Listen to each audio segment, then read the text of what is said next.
ça sent bon. L'arrivée Oui, c'est vrai, c'est depuis vrai. qu'ils sont arrivés, je les tous les jours. Ça y est, plein d'habitude là. Je garde de la chose. Oui, ça sent bon.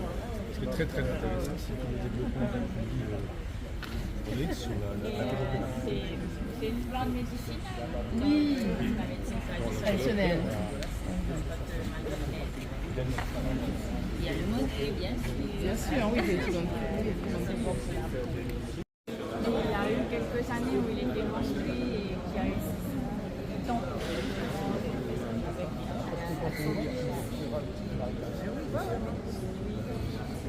on a un beau rôle. Voilà.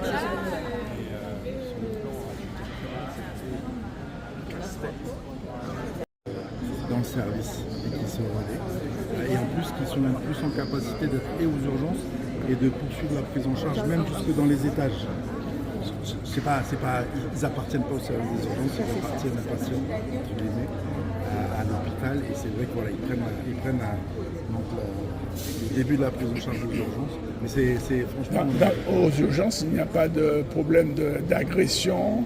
Parce que chez nous... Mais justement, ça fait partie aussi.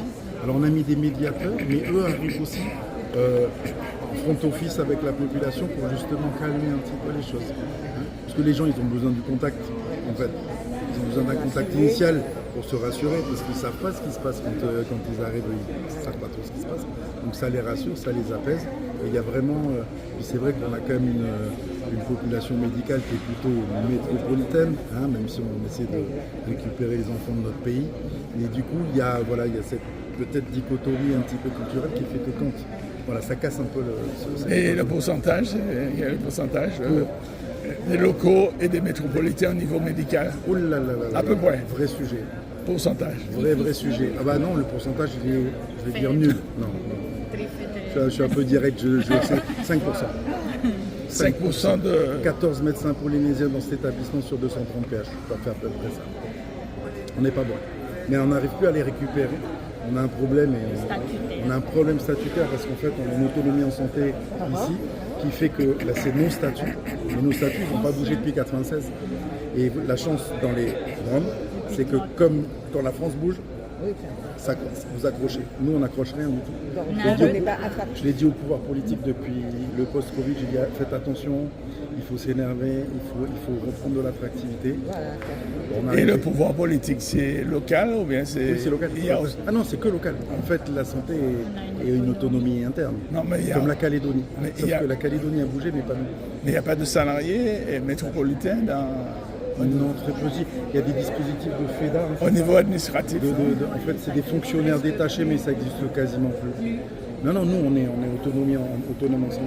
Mais on est en fait mélangé dans une fonction publique territoriale où en fait la santé est mélangée avec l'agriculture, l'équipement. On ne fait pas la même chose. Nous, on tourne H24, vous savez. En plus, la santé n'est peut-être pas la priorité au niveau politique. Alors, je vais vous le dire, pas assez à notre sens, évidemment. Mais non, en plus, il y a un vrai... Moi, je ne suis pas économiste, mais il y a un vrai enjeu économique, sociétal. Ça doit être un projet de société, la santé. C'est pas juste un secteur isolé et siloté par rapport aux autres. C'est vraiment... et nous, on voit... Je ne sais pas comment c'est chez vous, parce que je suis venu une fois chez vous. Je ne suis pas venu souvent. On est de la Martinique. Oui, Martinique. Non, j'avais fait... En fait, en voilier, j'avais fait le Guadeloupe, Martinique, Saint-Dominique. Sainte-Lucie, non? Non, je ne suis pas allé jusque-là. Et donc, du coup, nous, notre problème, c'est que quand on voit nos activités médicales, on voit bien qu'à partir de 50 ans, il y a vraiment une barrière au niveau des pathologies qui font que, à partir de 50 ans, les gens tombent malades et ils tombent malades fort, dur. Infarctus, embolie, AVC, et le diabète toutes les maladies de surcharge, en fait toutes les maladies malheureusement insidieuses qui tuent notre population mais qui ne se voient pas bien. Sauf que ça, c'est une double peine parce qu'il y a et l'arrêt du travail et le coût de la santé. Économiquement, c'est dur. Il vaudrait mieux arriver à repousser l'âge de la maladie entre guillemets après 65 ans ou après la retraite. Comme je l'ai assez souvent dit, en avant on avait un ADN qui faisait qu'on vivait, on travaillait, on allait à la retraite, peut-être on tombait malade et on décédait. C'est plus ça maintenant. Nous, à 50 ans, les gens tombent malades fort et dur. Et, après, et c'est un poids économique fort, au-delà de CHU. la santé. Carrément. Non, du coup, il y a un vrai sujet aussi sur les maladies cancéreuses. Hein. Mais au niveau des urgences, vous devez certainement être débordé. Alors, J'ai l'impression. on accueille, on est à peu près à 48 000 passages année, ce qui est un bon service. On a filiarisé beaucoup. On a fait des filières, on a fait une filière courte, on a fait une filière sobre. On a vraiment organisé les choses pour que finalement, il y a d'autres projets, notamment une refonte structurelle du service pour réadapter. L'hôpital a été construit, pensé en 2000, on est en 2026. Il faudra qu'on évolue un petit peu. Et l'idée, c'est qu'on arrive à suivre. Raphaël Oui. Dion, Bonjour. chef du pôle médecine. Roger Toussaint, président du comité Martinique. Et donc, j'ai une longue activité en radiothérapie. J'étais cadre supérieur, je ne suis pas médecin. J'étais cadre supérieur et après, j'étais cadre supérieur du pôle d'imagerie au CHU de Fort-de-France. Il y a le directeur du CHU. Et qui a en charge justement Simplement, vous êtes Raphaël Bion, je suis chef de pôle médecine. Bonjour. Raphaël Bion, chef de pôle médecine. Et Audrey Alexander, directeur adjoint au CHU Martinique. Très bien, enchanté. Pour un département qui fait transformation numérique, biomède, qualité, relations usagers, recherche, innovation, relations internationales, comme. Et puis référent imagerie. Alors il n'y a pas que moi, je dis qu'il y a plus à droite, derrière sur le département, mais c'est ça pour le périmètre. Et nous on a fait l'organisation en département. Il y a un DG, il n'y a pas de DGA, il y a 4 responsables de département, et puis ensuite il y a une direction fonctionnelle. Donc il y a un département finance, où il y a un directeur des finances, un directeur de la performance, un directeur des recettes, un directeur des achats, un directeur des travaux, un département RH, et puis moi un département de transformation quelque part qui reprend les sujets de développement d'établissement. il y a les urgences là, ce serait bien par rapport à la médecine traditionnelle. Oui. Oui, on a intégré des travaux. Et d'ailleurs, à la thèse de médecine de fin d'année, c'était Patrick Porter comme le chef des Oui, urgences tout à fait. de Guadeloupe. C'était le C'est les directeurs de France et Navarre. Moi j'interviens sur la gestion de projet avec eux. Donc je retourne en fin juin. Et puis il y a une annonce il n'y a pas longtemps qui est passée pour la formation de HSP pour les enseignants chez les écoles. Ça pourra nous intéresser. Ça nous intéresse fortement. C'est vraiment intéressant. Déjà ça permet à tout le monde de se voir parce qu'on est dans des outils qui on ne se voit pas forcément en interne. Et puis il y avait des vrais apports parce qu'il avait séquencé la formation en plusieurs items. Il y a un chantier sur la réglementation, les affaires médicales, les règles générales, les organismes de recrutement, un chantier sur le financement médical, parce que quand on fait du dialogue de gestion, si on ne comprend pas exactement comment ça fonctionne de manière générale sur la quota, un chantier qui était plutôt transformation numérique, gestion de projet, un chantier qui était un chantier management derrière, gestion des relations sociales, et c'était découpé comme ça en items, à chaque fois 1 jour et demi, parfois 2 jours de formation. Et est-ce qu'il y a un item est-ce qu'il y a un item sur les usagers et le respect des droits en santé? Non, sur la formation telle qu'elle est définie par le HESP, non, mais c'est le client qui définit son cahier des charges. Le HESP répond à ce que dit l'hôpital. Donc si l'hôpital dit qu'il faut rajouter un outil de ce type-là, par exemple, nous on l'a fait à Fort-de-France, on n'avait pas retenu le HESP, on a retenu l'organisme privé. On a fait un item démarche qualité. Alors les RU ne venaient pas, mais c'était démarche qualité, c'est quoi la certification HAS, c'est quoi la certification ISO, le fonctionnement, on a fait T2A, on a fait transformation numérique en GPD, la sécurité, on a fait des choix de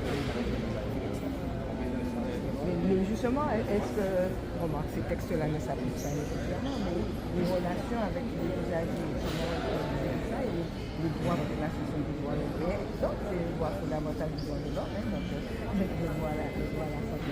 On a une cellule. À l'hôpital, on a une cellule. Les droits des patients. Droits des patients. Ah non, oui, bien sûr. Et C'est le donc, droit des patients. et vous parlez bien des droits des usagers. Bien sûr. Oui, on les Le droit reçoit. à l'information et surtout le dossier médical. Elle est juste là. Et en fait, on a des travailleurs sociaux et tout ça, et qui accueillent. Et je demande, est-ce qu'il y a beaucoup de plaintes? Oui, Des plaintes et comment sont les juger? on a instruit les plaintes, on a Alors, des contentieux. Je dirais qu'il y a plus de réclamations que de plaintes. Ah, En mais ça, fait. c'est bien. Et les réclamations, après, on s'explique, on discute, souvent, voilà, ça peut arriver qu'on ait des plaintes, mais majoritairement, c'est plutôt des réclamations dont les gagnants sont les urgences. Chez nous, c'est pareil. Mais oui, non, C'est mais pareil. on est à 40% à peu près du taux de réclamation par rapport aux autres services. Voilà, je les prends pas mal. On est en front office. Est-ce que ces réclamations aboutissent à une amélioration de la qualité de la prise en charge? Oui, parce qu'en fait, il y a aussi des faits d'événements indésirables. Voilà, on appelle ça. et On la essaie de- déclaration de ces événements. Il y a la réclamation, en interne, il y a des faits d'événements indésirables. Et puis après, il y a un service de la qualité qui traite tout ça. Voilà. Donc, non, mais on est attentif. On est attentif à ça. Enfin voilà, c'est notre cœur de métier de s'occuper des gens. Donc, Et par rapport au dossier médical, est-ce que permet aux usagers d'obtenir les informations de toute façon, le dossier appartient au patient, ça c'est une certitude. On est passé sur un DPI depuis octobre 2024. Avant, on avait un petit DMP qui a été fabriqué localement, donc on était content, on a basculé sur un DPI. Il n'y a pas très longtemps, on était sur des dossiers papier jusqu'en 2024. Maintenant, par exemple pour les urgences, chaque personne qui sort des urgences sort avec un compte rendu de passage aux urgences où tout est résumé. Donc c'est bien pour aussi les professionnels de santé aussi libéraux, comme ça ils ont une traçabilité de ce qui se passe. On n'est pas encore dans une dimension DMP, on va partager un dossier avec l'ensemble, mais c'est un projet en fait qu'on a dans pas très longtemps, 2027-2028, où on va intégrer finalement. L'idée c'est d'avoir un DMP sur lequel on partage de la donnée hospitalière, de soins primaires et privés. C'est important. On a beaucoup bossé sur les urgences parce que, comme partout en France, c'est compliqué, les délais sont longs. On a créé la BI sur les urgences avec une petite application smartphone qui permet d'avoir pour la direction en temps réel le nombre de patients en urgence. À Internet, je ne peux pas vous la montrer, mais nombre de patients vus, nombre de patients non vus, qui correspond aux filières, nombre de patients de 75 ans, nombre de retours à domicile en attente. Ça nous permet déjà au moins de piloter à l'administrateur de garde derrière les niveaux de tension, avec les niveaux de tension. On a fait, ça fonctionne sur HM, ça, on a les urgences. Ah, mais on a le tracking par HM. Donc ça c'est possible de faire et ça c'est bien parce que quelque part on sent tout de suite la température. On a mis l'IA, on parlait de l'IA ambiante, les urgences ça marche mieux, c'est ce qui est bien, c'est des médecins urgentistes du Nord-Pas-de-Calais qui ont inventé ça. Et donc c'est une IA ambiante, ils savent s'intégrer à HM Urgence, derrière qui écoute la conversation entre l'IOA et le patient. Ah oui, ben on y travaille, on a une démonstration il y a une semaine.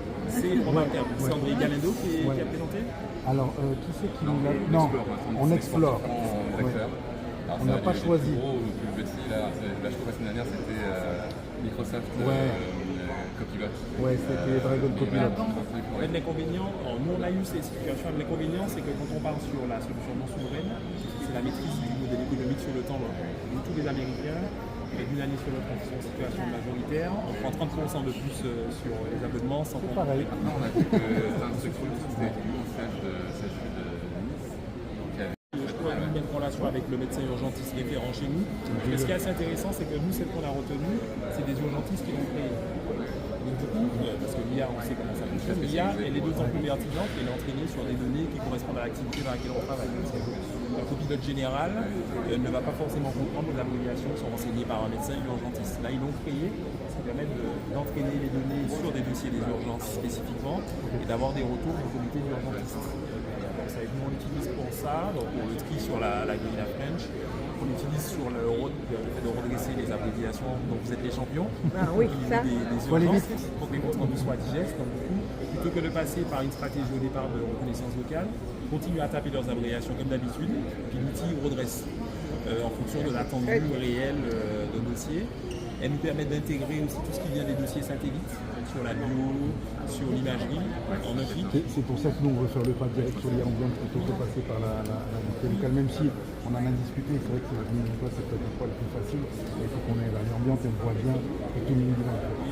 Elle fait la retranscription, elle fait la traduction aussi du dossier, la note, et elle code les séjours.